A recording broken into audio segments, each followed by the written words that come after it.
The Bird Who Forgot to Fly, a Buddhist tale. Once upon a time, in a peaceful forest nestled between towering mountains, a young bird named Suka was born. Unlike the other birds who chirped joyfully and explored the skies, Suka preferred to stay in the nest. His mother often encouraged him to spread his wings and take flight, but Suka would shy away, saying, "Why should I fly when everything I need is here?" As seasons passed, Suka's siblings soared through the sky, learning the art of gliding with the wind and dancing among the clouds. But Suka remained perched in the tree, watching the world below with half-interest. One day, a great storm swept through the forest. Thunder roared, and the winds howled, shaking the trees violently. Suka clung to the branch of his tree, his heart pounding in fear. His nest, once a place of safety, was no longer secure. A powerful gust tore it apart, and Suka tumbled down to the forest floor. Shaken but unharmed, Suka looked up at the towering trees and realized he was far from his familiar perch. "I must return to my home," he thought, but the way back was not through the winding paths of the forest. It was in the skies. Fear gripped his heart as he stood on the ground, staring at his wings, which had grown strong but unused. "I don't know how to fly," he muttered. Doubt clouded his mind. What if I fall? What if I can't fly like the others? Nearby, an old wise monk named Vipasia was meditating under a large banyan tree. Seeing Suka's troubled state, he gently called out, "Little bird, what troubles you?" "I have forgotten how to fly," Suka confessed. "I never learned because I thought I didn't need to.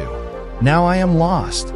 Vipasia smiled kindly and said, "The wind has carried you to a lesson you were always meant to learn." "But I am afraid," Suka admitted. The monk nodded. "Fear is natural, but remember, the sky does not judge you. It welcomes all who dare to rise. Do not fight the wind. Let it guide you. Trust in your wings." Suka hesitated, but the monk's words filled his heart with a strange courage. He stretched his wings wide for the first time in his life. The cool breeze brushed against his feathers. Tentatively, Suka flapped them, feeling a faint lift from the earth. "Good," Vipasia encouraged. "Do not think of falling. Think only of flying." With a deep breath, Suka flapped harder and harder until his feet lifted off the ground. His heart raced, and fear threatened to pull him down, but the monk's voice echoed in his mind, "Trust in your wings." The bird who had forgotten how to fly was now rising.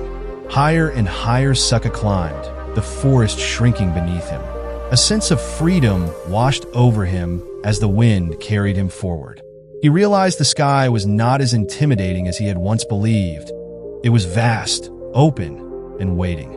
When Suka finally returned to the branch of his tree, he no longer felt confined by it. The sky was now his home, a place of limitless possibilities. He thanked Vipasia for his wisdom. The monk smiled and said, "You never forgot how to fly, Suka. You only forgot to believe you could." From that day on, Suka soared with joy, no longer bound by fear. He understood that life, like the sky, would always challenge him. But he also knew that within him was the strength to rise and meet those challenges with grace and courage. Moral: fear holds us back only when we forget to trust in our abilities. True freedom lies in letting go of doubt and embracing life's challenges with an open heart.